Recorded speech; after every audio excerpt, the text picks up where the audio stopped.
Every year at 11 o'clock, on the 11th day of the 11th month, we remember the nation's war dead.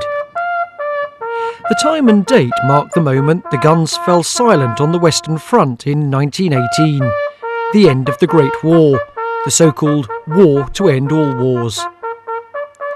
The Poppy Appeal raises money to help today's war widows and soldiers who've been maimed in action. Poppies were chosen because of their links with the First World War. They grew in abundance in fields in Flanders, the scene of some of the fiercest fighting. For today's youths, it's perhaps difficult to appreciate just how tough life was for the Tommies. So, to mark the 90th anniversary of the armistice, one school in the island asked for volunteers to spend a weekend in a replica trench. Fortunately for the pals, they didn't have to do the digging. That was done by a local contractor and the Jersey Field Squadron. Based on information from the Imperial War Museum, the idea was to make it as realistic as possible. But of course, health and safety come into play these days.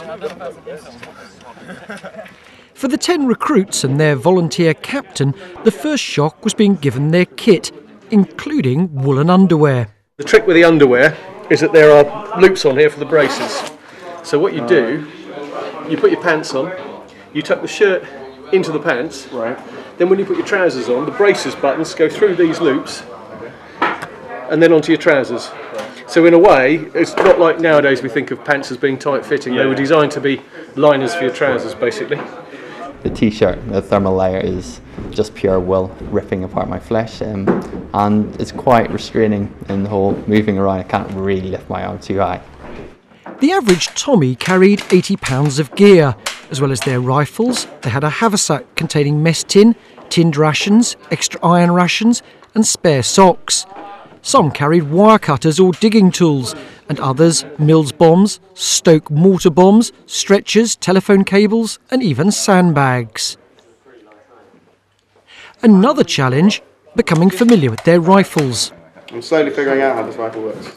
And for some, their lives could soon be in danger if they don't speed up when ordered to fix bayonets. Guessing. More than 2,000 Channel Islanders died in action during World War I. The names of the 127 boys from Victoria College are inscribed on the monument of Sir Galahad in the quadrangle. They include 3 brothers, Frederick, Julian and Kenneth Dunlop. When war broke out in 1914, scenes like this were a familiar sight the length and breadth of the country. Cheering, clapping, crowds waving off enthusiastic recruits. But, like the volunteers in the experiment, many of the soldiers were literally shell-shocked when they came face to face with life in the trench. It's cramped, cold, damp. Today's volunteers only have 36 hours here, but already, stripped of their iPods, mobile phones and watches, time is dragging. The First World War is summed up by hours of boredom and suffering, interrupted by moments of terror. Some of that boredom is relieved when the Lieutenant Governor, General Andrew Ridgway, visits. Like generals of old, he brings the troops some goodies. Cake. And the present meets the past when a postie delivers mail. Whoa! Another eye-opener, the food. Food was okay, we were well catered for, and there was enough of it. Although it was better to eat it without actually knowing what it was or having seen it. And that's certainly something I remember. I'm certainly more grateful to my mum now than I was before.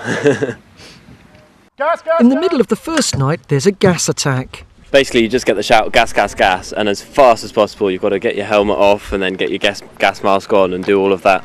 And then you have to go through safety checks afterwards. And that's one of the terror things, I think, because it makes you think, if I don't get this mask on right now and this was a real gas attack, then I would be dying.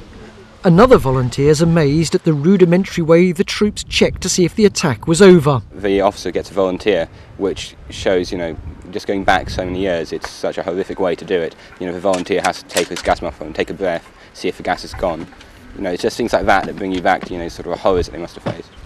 By day 2, the recruits are beginning to experience, of course on a very, very much smaller scale, the filth that was such a hallmark of the trenches. The hygiene's been very basic, just, sort of there's a portaloo down that way if you need it, but, it's not really anything there. So again, it just adds up to this sort of building up of, not very nice state to live in. But the highlight of the weekend was going over the top. Following complaints from the neighbours, the explosions had been toned down, but it was still spectacular.